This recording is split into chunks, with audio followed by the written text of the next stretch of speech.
Yaron Ziegler sat in his office, scrolling through an endless stream of customer complaints and employee feedback. His family had built this fast food chain from the ground up, and when he inherited it from his father, he had promised to keep its values intact. But something wasn't adding up. Lately, complaints about one particular location had surged: rude employees, high turnover, and plummeting morale. His district manager, Greg, kept assuring him it was just lazy workers who couldn't handle fast-paced service, but Yaron wasn't buying it. He had seen firsthand how a bad manager could wreck a store from the inside. If he wanted the truth, he'd have to see it for himself. So he made a plan. He dyed his signature dark brown hair a lighter shade and trimmed his beard down to a stubble. He swapped his usual tailored suits for a worn hoodie and jeans. No one at this store had ever met him in person. Franchise owners rarely visited individual locations unless there was a grand opening or crisis. As far as they'd know, he was just another new hire.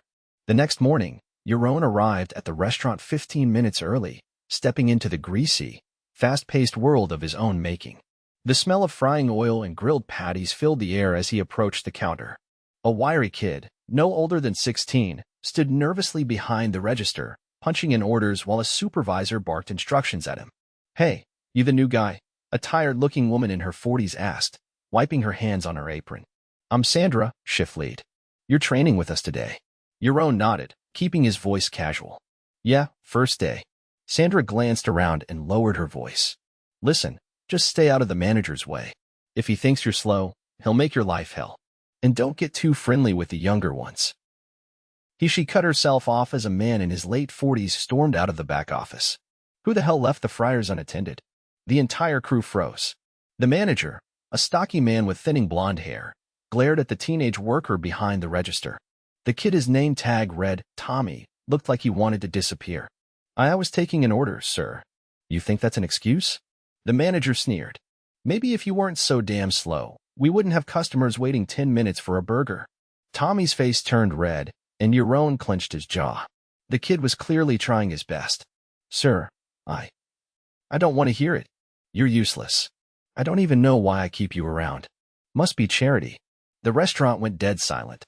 Tommy's hands trembled as he kept his eyes locked on the register. A few customers shifted uncomfortably, and Sandra looked like she wanted to step in but knew better. Yaron had seen enough, but he couldn't blow his cover yet. He stepped forward, placing a hand on the counter. "Hey, man, that's kinda harsh. He's just a kid." The manager turned to him, his expression darkening. "And who the hell are you?" "New hire," Yaron said. "Just saying, maybe there's a better way to handle that." The manager scoffed. "Oh, you think you know better? You don't know how things run here, rookie. You either keep up, or you're out." Yaron met his gaze, keeping his expression neutral. "Noted." The manager stormed off, muttering under his breath. Sandra exhaled, shaking her head. "You shouldn't have done that. He doesn't like people challenging him." Yaron glanced at Tommy, who was still staring at the register like he was trying to hold himself together. "How often does this happen?" Yaron asked quietly. Sandra hesitated before answering. "Too often." Yaron's fist tightened. He needed to see more before he made his move. But one thing was already clear. Things were about to change. Yaron kept his expression neutral as he continued his training, but inside, his frustration grew. The manager, whose name he learned was Rick, ran the place like a dictator. Every mistake, no matter how small, was met with humiliation. Employees flinched whenever he barked orders, and no one dared to speak back. By the time the lunch rush hit, Yaron had seen enough to know the problems weren't just about bad morale. The entire operation was a mess. Orders piled up as the overwhelmed kitchen staff struggled to keep up. The fryer station was dangerously overcrowded, with 2 employees sharing a space meant for one. At the grill, a younger worker flipped patties at a frantic pace, sweat dripping down his brow.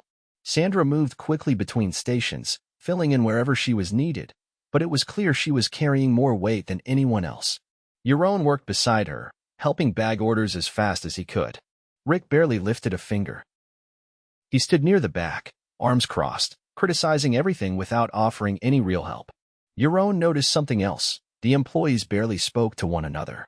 There were no jokes, no casual conversation, just tense silence. Fear hung over the place like a storm cloud. Then, another incident. Tommy, still shaken from earlier, was refilling the soda machine when his hand slipped, knocking over a full cup of cola. The liquid splashed onto the counter and onto Rick's shoes. The entire crew froze. Rick's expression darkened as he looked down at his soaked shoes. Tommy's face went pale. "I'm so sorry, sir. I'll clean it up right away." Rick didn't yell this time. Instead, he leaned in close, lowering his voice just enough that only those nearby could hear. "You are the most incompetent little screw-up I've ever had to deal with," he said. "Maybe if you weren't so pathetic, you wouldn't be messing up every 5 minutes." Tommy swallowed hard, gripping the rag in his hands. His breathing grew uneven. Yaron stepped in. He said he's cleaning it up. "Let it go." Rick turned his glare on him. "You don't tell me how to run my store." Yaron held his gaze. "I'm telling you to stop humiliating a kid over spilled soda." For a long moment, it looked like Rick might explode. But instead, he gave a cold chuckle. "You won't last a week here," he muttered before walking away. Tommy scrubbed at the counter, his hands shaking. Yaron crouched down beside him, speaking low enough that only he could hear. "You okay?" Tommy nodded too quickly. "Yeah, I'm fine." Yaron didn't believe him, but he didn't push. Instead, he grabbed another rag and helped clean up the spill. The rest of the shift crawled by, tension weighing down the room. By the time Yaron clocked out, he had no doubt about what needed to happen. But he wasn't done gathering information yet. Stepping outside, he noticed Sandra leaning against the side of the building, rubbing her temples. "Rough shift?" he asked. She let out a humorless laugh. "You have no idea." Yaron leaned against the wall beside her. "How long has it been like this?" Sandra sighed. "Since Rick took over last year. Turnover's been insane. Good workers quit, and the ones who stay, they just put up with it because they need the job." Yaron nodded slowly. "And corporate? They ever check in?" Sandra shook her head. "Greg, our district manager, covers for him. Says the problems aren't employee issues." That explained a lot. "Why do you stay?" Yaron asked. Sandra looked away, hesitating. "I don't have many options. Been here too long. And someone has to look out for the kids." Yaron felt a flicker of respect for her. She wasn't just enduring the job, she was protecting the younger workers from the worst of it. He knew what he had to do next. Tomorrow, everything would change. The next morning, Yaron arrived at the restaurant with a clear plan in mind. He had seen enough the previous day to know that things were far worse than he had anticipated. Now, it was time to push things further, to gather undeniable proof before making his move. As soon as he stepped inside, the tension in the air felt even heavier than before. The employees moved through their tasks with mechanical precision, keeping their heads down. Sandra caught his eye as she prepped the coffee station, a silent nod of acknowledgement passing between them. Rick was already in his usual position near the back, observing everything like a hawk. His presence alone was enough to keep the staff on edge. The morning rush began, and Yaron worked the grill, flipping patties and assembling sandwiches as quickly as possible. The pace was relentless, but he kept up without issue. Across the kitchen, Tommy was once again stuck at the register, his movements stiff and overly cautious. It was clear that he was trying to avoid making any mistakes, but the pressure only seemed to make him more nervous. Then it happened. A customer, an older man with an impatient expression, stepped up to the counter and placed an order. Tommy punched it in, his fingers moving quickly over the screen. But in his haste, he accidentally rang up the wrong item. The mistake was minor, something that could be corrected in seconds. But before Tommy could fix it, Rick stepped forward. In an instant, his voice cut through the noise of the kitchen, sharp and unforgiving. He didn't just correct Tommy, he made a spectacle of it, loudly berating him in front of both the employees and the waiting customers.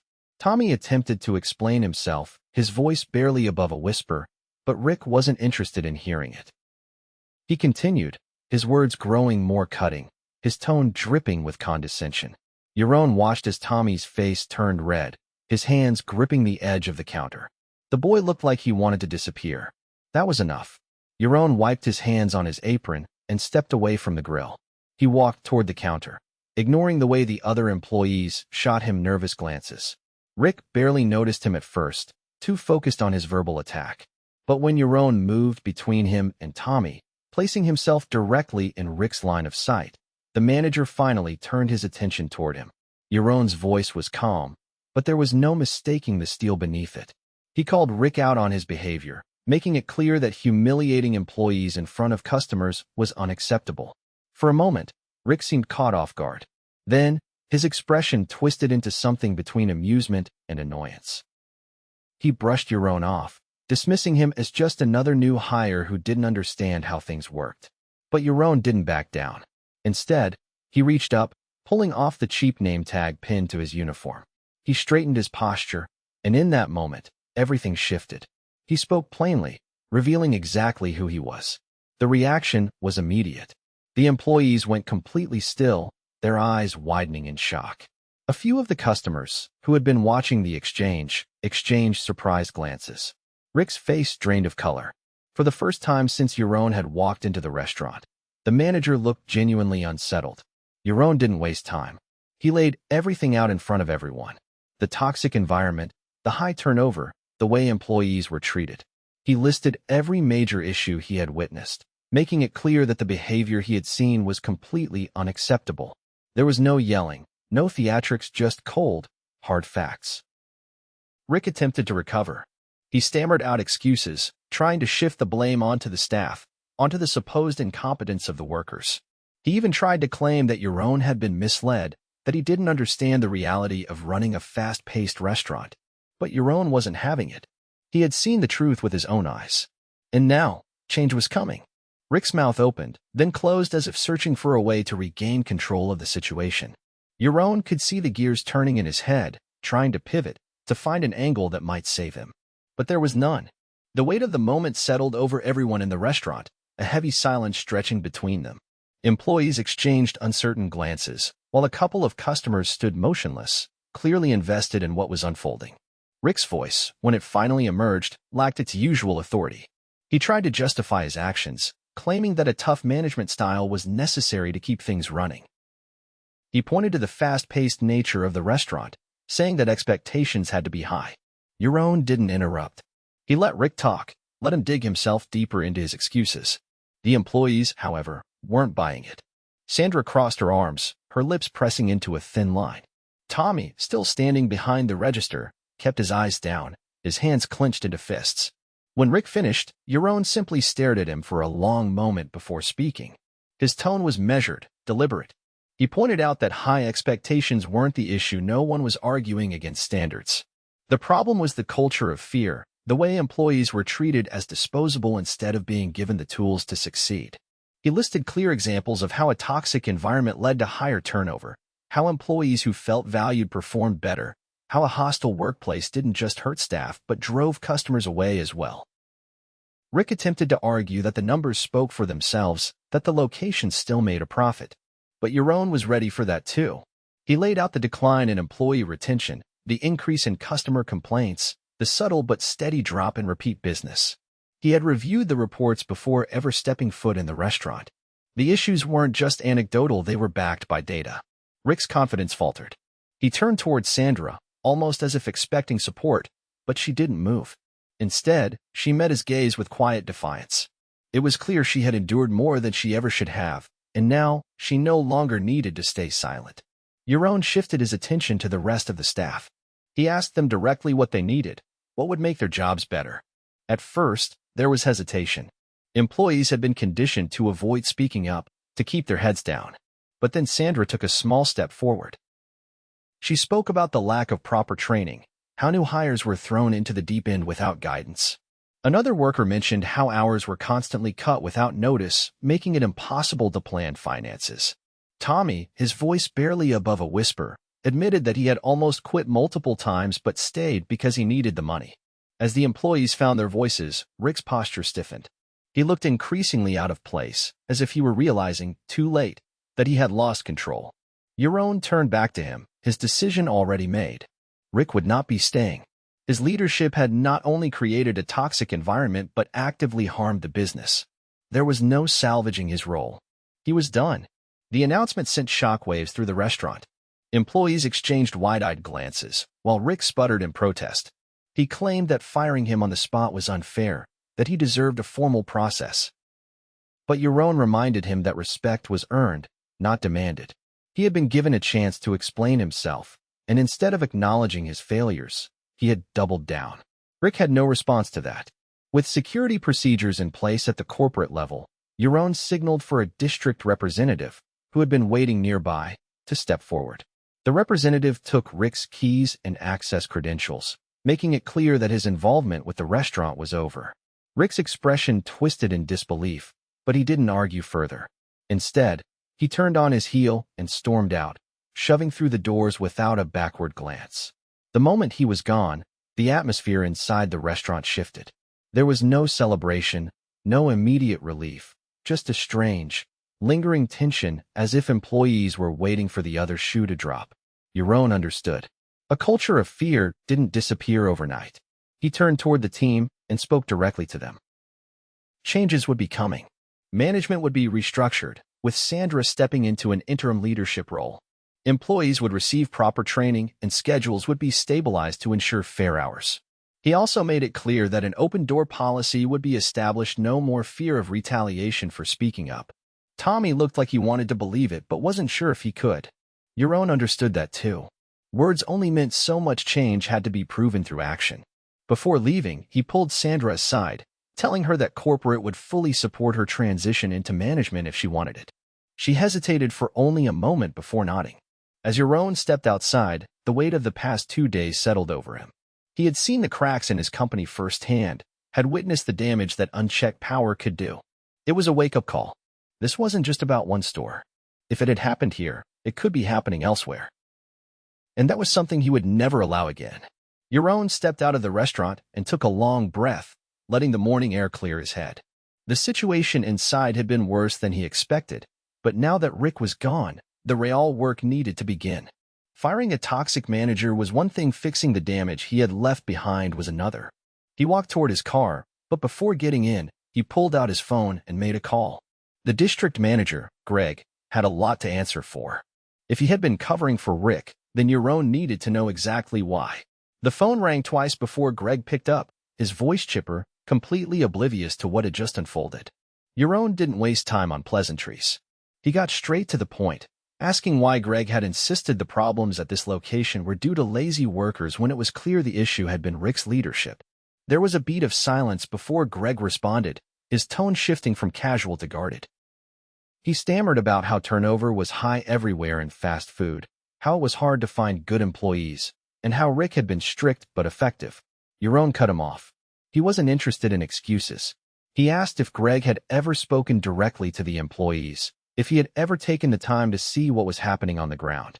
Another pause. Then Greg admitted, in a hesitant voice, that he had mostly relied on Rick's reports. That was all Yaron needed to hear. He informed Greg that from now on, district managers would be required to conduct in-person check-ins with the staff, not just the managers, on a regular basis. There would be anonymous employee surveys as well, ensuring that no one could manipulate the truth. Greg muttered something about how that would require more effort, but Yaron didn't care. If Greg wasn't willing to do the job properly, he could find someone who would. Hanging up, Yaron turned his attention back to the restaurant. He wasn't done here yet. Stepping inside, he found Sandra at the prep station, organizing supplies for the lunch rush. She looked up as he approached, her eyes wary but determined. She had been holding things together for a long time, and now, she needed to know what came next. Yaron reassured her that she would have full support in restructuring the way things were run. He told her that corporate would be sending in a temporary supervisor to assist while she adjusted to the new role.